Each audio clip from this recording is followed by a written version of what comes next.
கோவிலுக்குள் சென்று அம்மனை தரிசனம் செய்யும் நாளே அதிர்ஷ்டம் தரும் சாவித்ரி தேவி ஞான ஒளி கோவில். கருவறைக்குள் சென்று அம்மனை சுற்றி வழிபடலாம். அப்படிப்பட்ட ஒரு அரிய தெய்வீக கோவில் மேல்மருவத்தூர் அருகே உள்ள பெரும்பேர் கண்டிகை கிராமத்தில் அமைந்துள்ளது. சாவித்ரி தேவி ஞான ஒளி கோவில். உலகிலேயே அரிய சாவித்ரி தேவி கோவில் அச்சரப்பாக்கம் அருகிலுள்ள அமைதியான கிராமப்புற சூழலில் மலை அடிவாரத்தில் அமைந்துள்ளது. இங்கு அருள்பாலிக்கும் சாவித்ரி தேவி பக்தர்களின் மனதில் அமைதியை உருவாக்குகிறார். பக்தர்களின் வேண்டுதலை நிறைவேற்றுகிறார். சாவித்ரி தேவிக்காக தனியாக அமைந்துள்ள அரிய கோவில்களில் இதுவும் ஒன்று. பொதுவாக பல கோவில்களில் கருவறைக்குள் பக்தர்கள் செல்ல அனுமதி இருக்காது. ஆனால் இந்த சாவித்ரி தேவி ஆலயத்தில் பக்தர்கள் கருவறைக்குள் சென்று அம்மனை 3 முறை சுற்றி வரலாம்.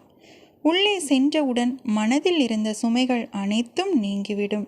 நாம் கோவிலுக்கு செல்லும்போது வேலை கிடைக்க வேண்டும், திருமணம் நடக்க வேண்டும், நோய் குணமாக வேண்டும், குடும்ப பிரச்சனை தீர வேண்டும் என பல வேண்டுதல்களுடன் செல்வோம்.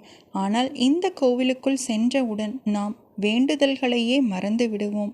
ஆனால் அம்மனை தரிசித்த பிறகு வேண்டுதல்கள் தானாகவே நிறைவேறும் அதிசயமும் நடக்கிறது.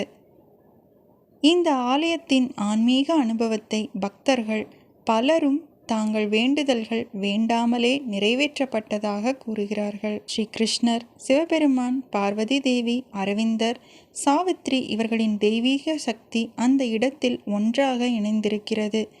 இந்த ஆலயத்தில் உள்ள அதிர்வலைகள் மிகவும் வித்தியாசமாக இருக்கிறது. இந்த அம்மனை தரிசிக்கும் நாளே நல்லது தொடங்கிவிடுகிறது. அந்த நாளிலிருந்தே வாழ்க்கையில் நல்ல மாற்றங்கள் நடக்க ஆரம்பித்து விடுகிறது. மன அமைதி, குடும்ப ஒற்றுமை, வேலைவாய்ப்பு, உடல் நலம், தொழில் முன்னேற்றம் போன்ற பல நல்ல மாற்றங்கள் வாழ்க்கையில் வருகிறது. தரிசனம் செய்யும் நாளிலிருந்தே பல நல்ல மாற்றங்களை கொடுக்கும் இந்த கோவில் சாவித்ரி தேவி ஞான ஒளி கோவில் மேல்மருவத்தூர் அச்சரப்பாக்கம் அருகே பெரும்பேர் கண்டிகை கிராமத்தில் தொழுப்பேடு பேருந்து நிறுத்தம் அருகில் அமைந்துள்ளது.